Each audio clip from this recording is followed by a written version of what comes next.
power is not seized, it is designed. It's not demanded, it's orchestrated. Those who truly rule the world are not the loudest, the most feared, or even the most worshipped. They are the ones who understand the deepest paradox of control. If you want to control people, never let them know they are being controlled. The common man believes obedience is the result of force, that a ruler rules because he is feared, that laws are obeyed because of consequences. But this is only half the story, an illusion for the masses. Real obedience is not built on fear, but on belief. It is far more effective to let a man think he is free and still have him walk the path you chose for him. When a person is forced to follow, they resist. They might submit outwardly, but inside, rebellion brews. The human spirit despises coercion, but suggestion, that is subtle. That is art. People reject commands, but they embrace suggestions. They crave the illusion of autonomy, and therein lies the secret. Make them believe it was their idea, and they will fight to protect your vision as if it were their own. Violence is loud, messy, and short-lived. It creates enemies. It breeds resentment. It works in the moment, but its scars last forever. Perception, on the other hand, is silent. It rewrites memory. It reframes reality. If you can control how someone sees the world, you don't need to chain their body. You own their mind. A clever manipulator understands this. He doesn't force submission. He offers comfort. He doesn't command allegiance. He designs dependence. He doesn't demand loyalty. He becomes a source of identity. People do not follow out of fear alone. They follow what feeds their pride, their ego, their sense of importance. If you understand this, you will realize the strongest power is not in the sword, but in the mirror. A man who thinks he is free is the easiest to control. He will defend his master as if defending himself. This is the essence of designing dependence. Give them what they want, but in a way that ties them to you. Feed their needs. Anticipate their weaknesses. Offer them comfort, luxury, status on the surface. Underneath, construct a reality where they cannot live without you. Make them feel strong, but ensure that strength comes from you. Make them feel wise, but feed them your truths. This is how empires are built, not with weapons, but with narratives. Control is not about holding the leash.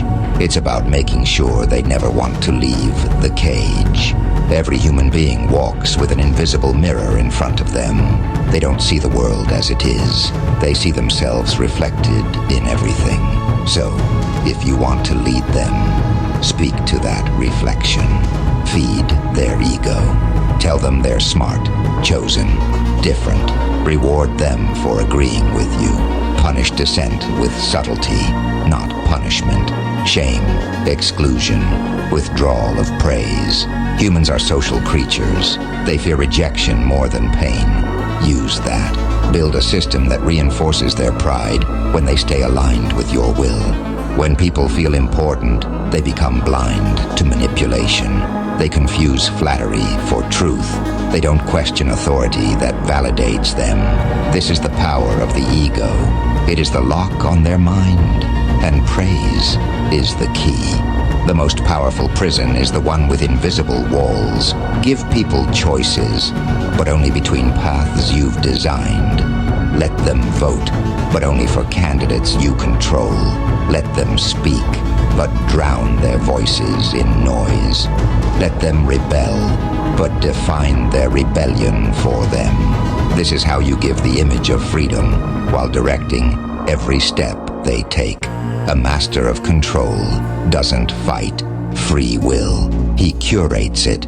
He understands that freedom is not the absence of control, but the management of perception. As long as they believe they chose it, they will never revolt. Do not make the mistake of thinking people want the truth. They don't. They want comfort. They want validation. They want stories that flatter their intelligence, justify their desires, and absolve their guilt. The truth is heavy. It demands change.